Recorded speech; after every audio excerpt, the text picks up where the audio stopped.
It's time to play the grid! Cyrus! Killer! Scorpion is the winner!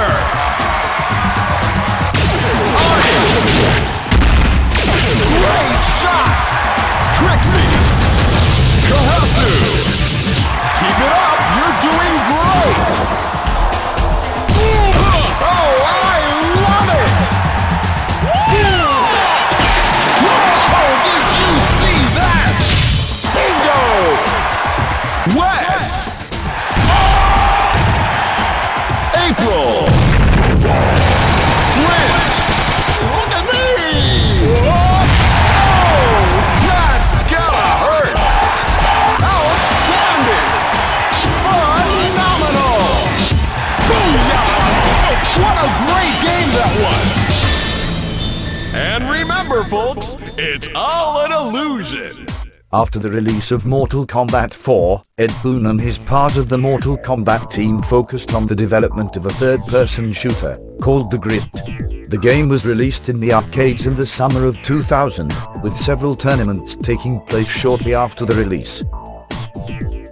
The Grid is a televised game show where contestants are fighting to the death, controlling celebrity avatars in holographic arenas. The players have power-ups, special moves, and even weapons at their disposal. The game carries strong references to both Mortal Kombat and Smash TV. Sub-Zero, Noob Saibot and Scorpion are guest avatars and can be unlocked to join a cast of more than 15 characters. April!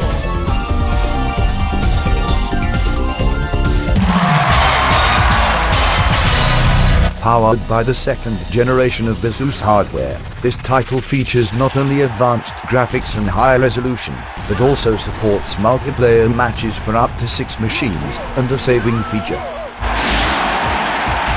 The Grid is Midway's last arcade game and marks the end of an entire era for the company. In spite of the developer's desire, it has not been ported to any home system and is currently only remembered by its hardcore fans.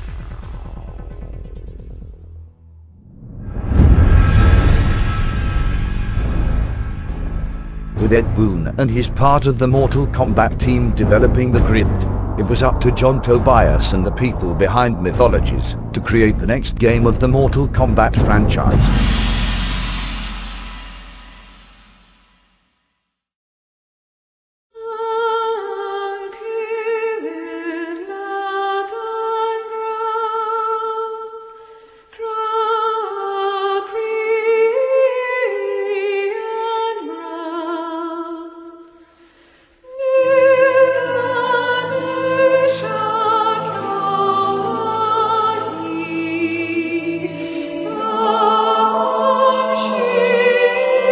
In 1997, one soldier achieved a worldwide fame by being the main character of a game that offered a never-before-seen gameplay tactics, intriguing story and fast-paced action.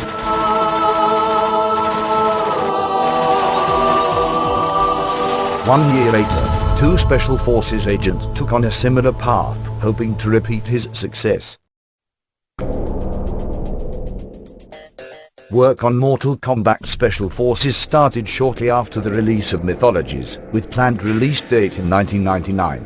This deadline was never met, as the game was cursed with one of the most problematic, but also one of the most interesting developments a title of the series has ever seen. It turned from an ambitious project into one of the worst games of the franchise. The team led by John Tobias initially envisioned Mortal Kombat Special Forces as a third-person action-adventure that would also support cooperative gameplay. Sonya and Jax were going to be controlled simultaneously on a split screen. Unfortunately, limitations in the technology prevented the presence of both characters on the screen with the desired level of detail. As a result, the idea was dropped in favor of the ability to choose and play as one of them. Development for the title was made on top of a complex gameplay and story ideas, which involved serious branching that was going to depend not only on the selected character, but also on the decisions made by the player. According to Tobias, a person could go through the whole game several times without seeing everything it has to offer. Shocking, isn't it?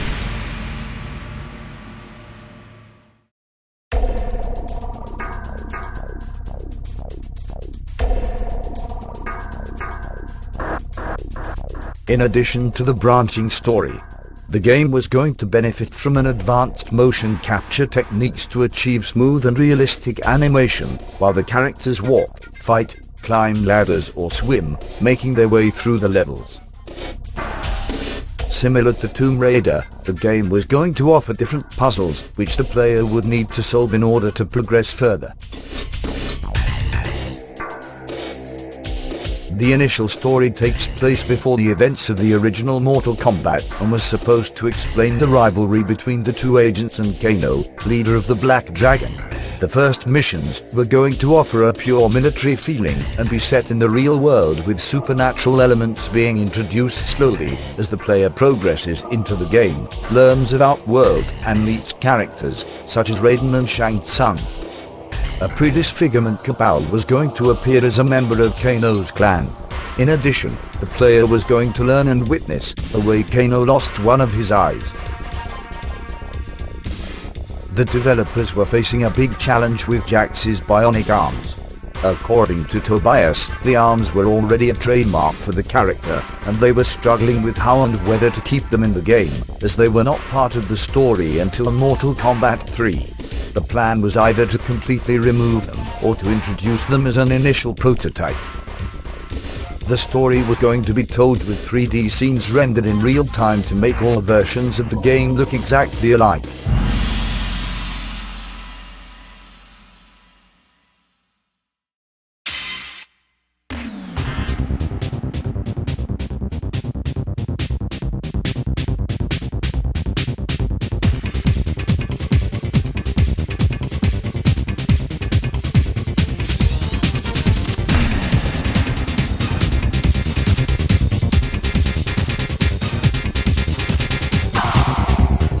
Mortal Kombat Special Forces was first shown to the public at E3 in 1999. 7 different levels were planned for the game, which was at the time supposed to be released at the end of the same year for Sony PlayStation and Nintendo 64.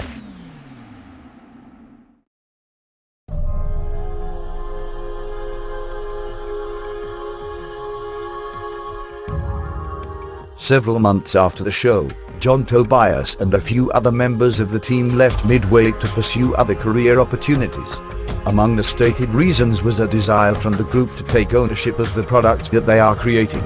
Fans were devastated when the news was officially announced, and many stated that Mortal Kombat will never be the same without one of its original creators.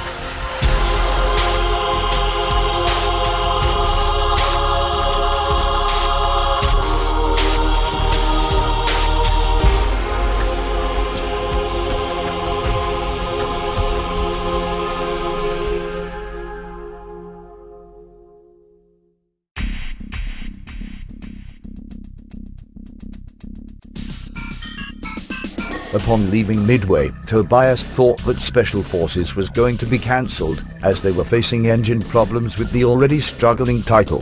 Their departure caused a significant delay in the development, and additional team members were brought to finish the game. In May 2000, the title appeared at E3 for the second time, but significantly crippled. Sonya was removed as playable character, and the branching plotline was replaced in favor of a strictly linear story. The Nintendo 64 version was also scrapped.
The game was released in the summer of 2000 for the reduced price of $20. Sonya is completely taken out from this final version, together with most of the planned story.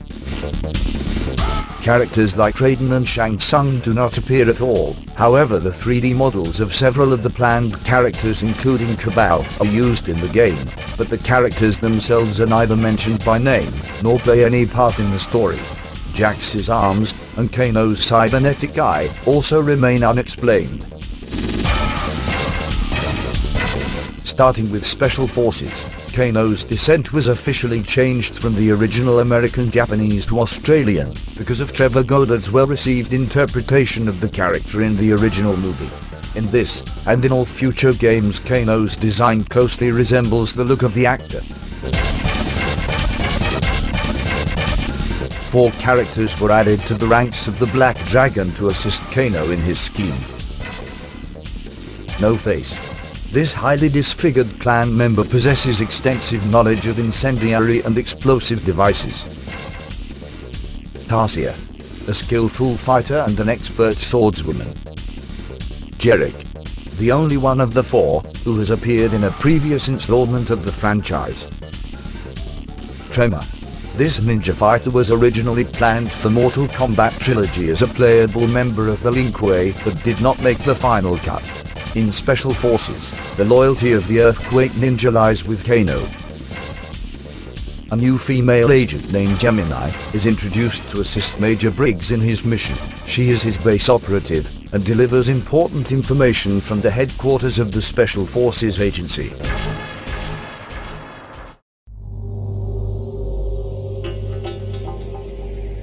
A 6th member of the Black Dragon can be seen escaping the prison at the beginning of the game. It is rumored that this might have been Kabal, who was removed from the final version.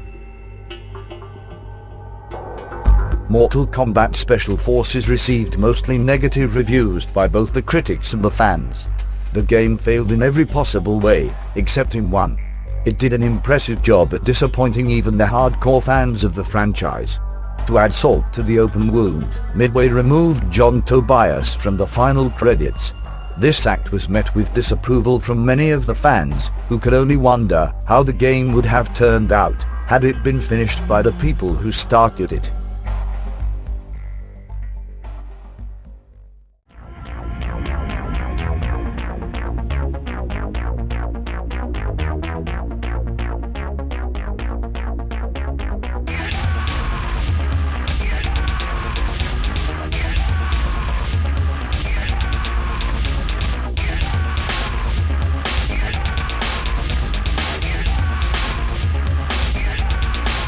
Mortal Kombat, Federation of Martial Arts.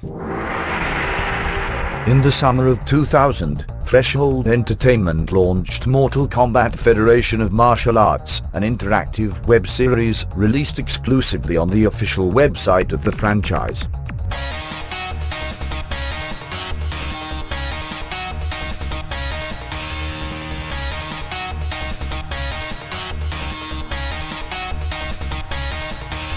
By joining the Federation, players received pretend money, called Atman, which they could use to create a portfolio of fighters and bet on fights. Each Friday, a new fight scene between 2 characters was released. Different prizes were given to those who had the most money. The series continued for several months, after which it was cancelled without an official reason. The story was included mostly in the form of news reports which were published on the website. Later episodes did however introduce some story elements. Several actors from the movies and the TV series returned to reprise their roles. For other characters, either new actors or archive footage was used. During the short run of the series, it was reported that there are plans to bring Federation of Martial Arts to the small screen. The idea never reached an actual development, and no TV episodes were ever produced.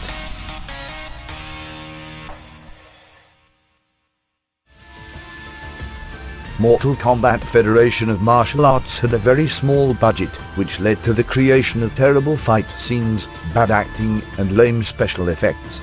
In spite of these flaws, the project attracted the attention of the fans, and remained in history as Threshold's last attempt to create an adaptation of the Mortal Kombat franchise.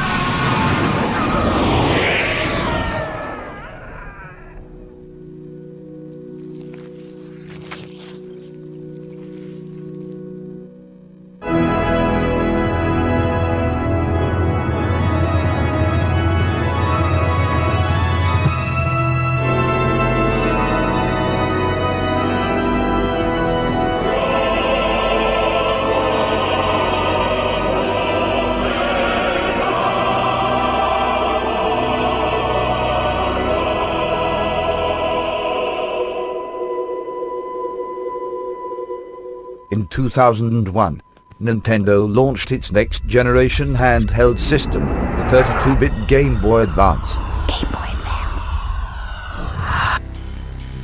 A few months later, on December 1st, Midway released Mortal Kombat Advance, a port of Ultimate Mortal Kombat 3, developed by Virtuecraft, a UK-based game studio.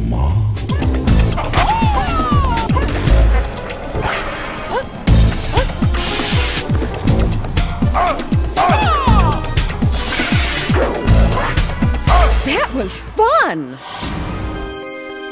The game contains all characters from the 16-bit ports of the original version.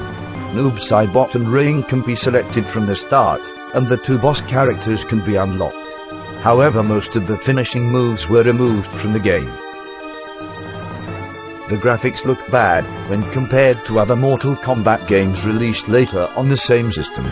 The characters are poorly animated, with many missing frames, which destroys the fluid feeling present in the other versions. The arenas are static and heavily compressed, which makes them look like a shallow copy of the originals. Many special effects are also missing and the violence and blood appear to be toned down. However, all this did not affect the rating of the game.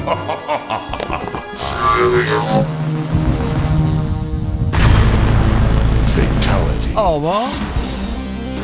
The sound quality is good, but the missing and the misplaced tracks make this port sound odd and very different from the other versions. The worst part of the game is its gameplay. The unresponsive controls, the inadequate artificial intelligence, and the poorly implemented moves make this port almost unplayable. Friendship. Gamers were excited when the game was initially announced, only to be disappointed when the final product was released. Mortal Kombat Advance was poorly received by both the press and the fans. Whether it was due to a short deadline, developers' incompetence, or both, the fact remains, Mortal Kombat Advance had the potential to become the best handheld version of Mortal Kombat, but instead it became the last part of this lowest point for the franchise, and is considered the worst game of the series. That was pathetic.